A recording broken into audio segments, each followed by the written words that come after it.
Hello दोस्तों, कैसे हैं आप सब। मैं आपकी डॉक्टर ज्योति पांडे।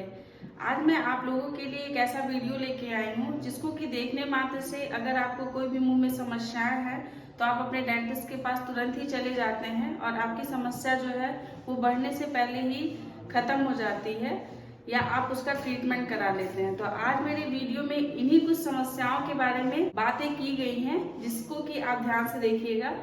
सबसे पहला समस्या जो होती है वो मुंह की, वो होती है दांतों में कीड़े लगने की। अगर आपके दांत में स्टार्टिंग में ही कोई डेंटल कैरीज लग चुका है और झंझनाहट की समस्या हो गई है तो आप अपने नियत कोई भी अच्छे से डेंटिस्ट के पास जाइए और उसमें दांतों की फिलिंग करा लीजिए।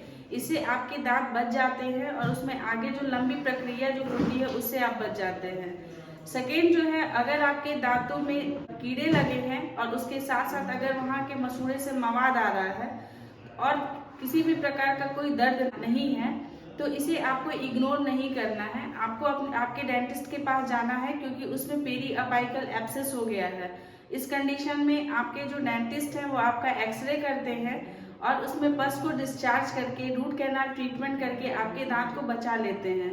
ये कंडीशन भी अगर आप इस पर ध्यान नहीं देते हैं तो फिर ये स्पेस इन्फेक्शन में बदल जाता है, इसलिए आपको इसको भी इग्नोर नहीं करना है। थर्ड है कि अगर आपके मसूड़े से बहुत ज़्यादा ब्लीडिंग होती रहती है या फिर अगर आप ब्रश करते हैं तो ब्लीडिंग होती है या कुछ भी ऐसा हार्ड चीज़ों को अगर आप खा लेते हैं और मसूड़े से अगर ब्लीडिंग हो रही है तो भी इसे आपको बिल्कुल भी इग्नोर नहीं करना है। आप अपने डेंटिस्ट के पास जाते हैं, डेंटिस्ट आपको इसके लिए बताते हैं कि आपकी वजह क्या है ब्लीडिंग होने के। ब्लीडिंग होने के बहुत सारे वजह होते हैं। सबसे कॉमन वजह जो होता है वो होता है कैलकुलस का डिपोजिशन, मतलब गंदगी जो है वो आपके दांतों के बीच में इकट्ठा होते जा रही है और प्लाक बन गई है जिसकी वजह से मसूड़े जो हैं वो नीचे खिसकने लगे हैं, उनमें इन्फेक्शन बहुत ज़्यादा हो गया है। और कैपिलरी जो ट्यूब्यूल्स होते हैं मसूड़ों में, मतलब आप बोल सकते हैं कि जो खून का आना जाना करती है जो पाइप होती है उसी को कैपिलरी ट्यूब्स बोलते हैं, वो उनमें बहुत ज़्यादा इन्फेक्शन हो चुका है और आप थोड़ा भी वहाँ पे टच होता है तो उससे ब्लीडिंग होने लगती है। मतलब सर्कुलेशन जो है बहुत ज़्यादा बढ़ चुका है आपके मसूड़े का, तो इसे भी आपको इग्नोर नहीं करना है। अगर आप शुरुआती में ट्रीटमेंट ले लेते हैं तो आपका जिंजीवाइटिस या फिर पेरियोडोंटाइटिस की जो प्रॉब्लम होती है उससे आप बच जाते हैं और आपको कोई दिक्कत नहीं होती है आगे चल करके। नेक्स्ट होता है कि अगर आपके मुंह से स्मेल आती है, अगर आप किसी से बात करते हैं और आपको अगर कोई ऐसा बोले कि आपके मुंह से स्मेल आ रही है या बैड ब्रीथ हो रहा है, या अगर आप कभी रात में सोते हों और सुबह उठते हैं और आपको ऐसा फील होता है कि आपके मुंह में अजीब सा स्मेल बन रहा है, तो इसको भी इग्नोर नहीं करना है। इसे हम लोग हैलिटोसिस बोलते हैं। ये हैलिटोसिस की जो प्रॉब्लम होती है ये जो होती है सबसे कॉमन प्रॉब्लम बोल सकते हैं डेंटल कैरीज के बाद। ये बहुत सारे कारणों से हो सकती है, जैसे कि अगर आप सुबह का ब्रेकफास्ट अगर अपना स्किप करते हैं तो भी हो सकता है, या फिर अपना पानी आप अगर कम पीते हैं तो भी हो सकता है, या कैलकुलस या फिर प्लाक का डिपोजिशन अगर आपके दांतों के बीच में हो चुका है तो भी ऐसा है कि हैलिटोसिस की प्रॉब्लम हो सकती है। तो इन सब चीज़ों का जो आइडेंटिफिकेशन है वो आपके डेंटिस्ट आपको करके बताते हैं कि आपको किन कारणों की वजह से हैलिटोसिस या बैड ब्रीथ की प्रॉब्लम है। तो अगर है तो आप इसे इग्नोर बिल्कुल मत करिए, अपने डेंटिस्ट से मिलिए। आपकी इस प्रॉब्लम को वो तुरंत ही सॉल्व कर देते हैं जिससे कि आगे आने वाली जो बड़ी प्रॉब्लम होती है उससे आप बच जाते हैं। नेक्स्ट है कि अगर आपके मुंह में सलाइवा जो है वो कम बनता है तो भी ये एक प्रॉब्लम होती है। जैसे सलाइवा अगर कम बनेगा इसका मतलब है कि आपके बॉडी में डिहाइड्रेशन हो चुका है, या फिर आप इसको ये बोल सकते हैं कि आप पानी कम पीते हैं तो सलाइवा कम बनता है। सेकेंड है, अगर सैलिवरी ग्लैंड्स में अगर कोई प्रॉब्लम होती है तो भी सलाइवा उस कंडीशन में बहुत कम बनता है। किसी किसी में कम बनता है, किसी में ज़्यादा बनता है। तो अगर जिसमें कम बनता है तो उसमें डेंटल कैरीज होने के चांसेस जो हैं वो 50 to 60% ज़्यादा बढ़ जाते हैं, क्योंकि ये सलाइवा जो होती है वो हमारे दांतों को क्लीन करने के लिए एक नेचुरल क्लीनर का काम करती है। तो अगर आपके मुंह में सलाइवा कम है तो आपके दांतों की सफाई के लिए सिर्फ एक ब्रशिंग जो है बस वही बच जाता है, या फिर कोई हार्ड फ्रूट या वेजिटेबल्स है जिसको कि आप चबा चबा के खाते हो तो इससे वो आपके दांत की सफाई हो सकती है। नहीं तो सलाइवा जो आपके दांतों को जो क्लीन करता था, चूंकि वो कम बन रहा है इसलिए आपके दांतों की सफाई जो है वो कम होगी और उसमें प्लाक का डिपोजिशन होगा, फिर डेंटल कैरीज होंगे, फिर आगे ऐसे चल के बहुत सारी प्रॉब्लम जो है वो धीरे धीरे बढ़ती जाएंगी। नेक्स्ट है कि अगर आपको खाना खाने में किसी भी दांत के ऊपर ऐसा लगता है कि आपको प्रेशर नहीं लगता है, आपका वो दांत जो है वो प्रॉपर अच्छे से काम नहीं करने पा रहा है, लोड नहीं लेने पा रहा है, तो भी आपको इसको इग्नोर नहीं करना है।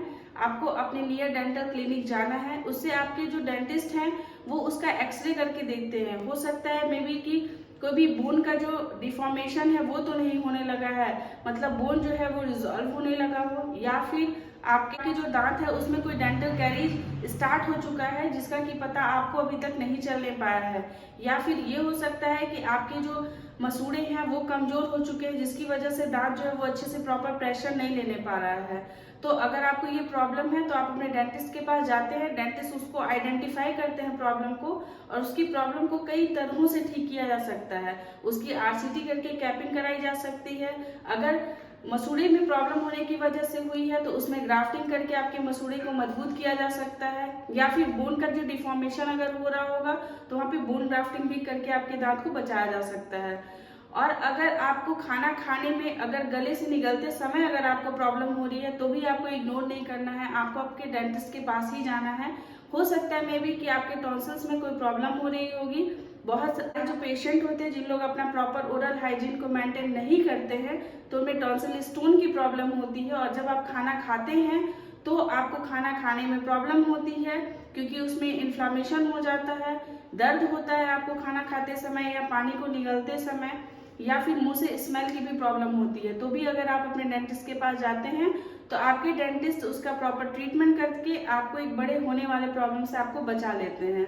अगर आपका मुंह प्रॉपर अच्छे से खुलने नहीं पा रहा है तो भी आपको इसको इग्नोर नहीं करना है। अगर आपके मुंह की ओपनिंग अचानक से बंद हो रही है तो इसके मुख्यतः दो कारण हो सकते हैं। या तो आपके विजडम टीथ, जिसको कि आप लोग अक्ल की दांत बोलते हैं, वो निकल रहा होता है और उसके ऊपर मसूड़ा जो है वो कवर कर चुका है जिसकी वजह से मुंह की ओपनिंग के समय आपको दर्द हो रहा है या फिर मुंह अच्छे से खुलने नहीं पा रहा है। इस कंडीशन में अगर आप अपने डेंटिस्ट के पास जाते हैं तो आपके डेंटिस्ट या तो उसका अपर कोलेक्टमी, या मतलब मसूड़े के ऊपर वाले जो भाग होते हैं, जो दांत पर चढ़ा हुआ है मसूड़ा, उसके ऊपर वाले भाग को काट करके हटा देते हैं जिससे कि आपके मुंह की ओपनिंग होने लगती है।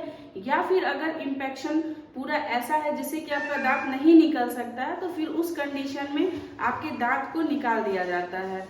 नेक्स्ट है कि अगर आपकी कोई बुरी लत है, जैसे कि अगर आप पान, गुटखा, तंबाकू, बीड़ी, सिगरेट, खैनी, किसी भी चीज का ऐसा अगर आपको आदत है, आप उसको फॉलो करते हैं, तो अगर आपके मुंह का खुलना अगर इस कंडीशन में अगर कम हो रहा है तो आपको बिल्कुल अपने डेंटिस्ट के पास जाना है। इस चीजों को इग्नोर नहीं करना है क्योंकि आपके डेंटिस्ट जो है वो कुछ ऐसे मेडिसिन को चला करके और आपकी बुरी आदत को छुड़ा करके आपका जो ये मुंह का खुलना जो है वो जो कम हो रहा है उसको वो ठीक कर सकते हैं। लेकिन सबसे ज्यादा इम्पोर्टेंट है कि आपको बुरी लत को छोड़ना होता है। नेक्स्ट है कि अगर आपको किसी भी तरीके का कोई भी अगर परिवर्तन आपके मुंह में दिखाई दे रहा है तो इस चीज को बिल्कुल भी आपको इग्नोर नहीं करना है, आपको नियर अपने डेंटिस्ट से मिलना है। क्योंकि कभी कभी कुछ ऐसे घरेलू उपाय जो है वो आपके लिए बहुत ज्यादा हार्मफुल हो जाते हैं।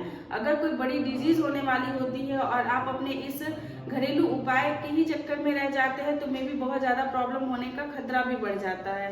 इसीलिए समय समय पर अपने डेंटिस्ट के पास जाते रहना चाहिए जिससे कि अगर आपको कोई प्रॉब्लम होती है तो उसे बिल्कुल शुरुआत में ही खत्म किया जा सकता है और आप होने वाले बड़े से बड़े प्रॉब्लम से बच सकते हैं। तो आई होप कि आपको आज का ये जो वीडियो था जिसमें कि मैंने बताया कि आपके मुंह में अगर कोई भी ऐसे कुछ लक्षण है जिसको कि इग्नोर नहीं करना है, एक छोटी सी चीजों को बड़ा होने में बहुत ज्यादा टाइम नहीं लगता है, तो आपको जरूर से अपने मुंह का ध्यान रखना है, अपना ओरल हाइजीन का ध्यान रखना है और अच्छे से देखना है कि कहीं आपके दांतों के बीच में कोई प्रॉब्लम तो नहीं हो रही है या मुंह में कोई दिक्कत तो नहीं हो रही है। आप अपने जीभ को, अपने दांतों को, मसूड़ों को, लिप के ऊपर या फिर टॉन्सिल्स को, ये सारी चीजों में अगर कोई प्रॉब्लम होती है तो आपको आपके डेंटिस्ट के पास ही जाना पड़ता है। वो आपके इन सारे चीजों में जो प्रॉब्लम है उसको वो खत्म कर सकते हैं। ये वीडियो अच्छा लगा हो तो प्लीज इसे लाइक कर दीजिएगा, अपने आसपास के लोगों के साथ इसे शेयर जरूर कीजिएगा। अपना ख्याल रखिएगा, अपने आसपास के लोगों का भी ध्यान रखिएगा। ऐसे ही इंफॉर्मेटिव वीडियोस आपके साथ शेयर करती रहूंगी, मिलती रहूंगी आपसे। तब तक के लिए अपना ख्याल रखिएगा। Take care, bye bye.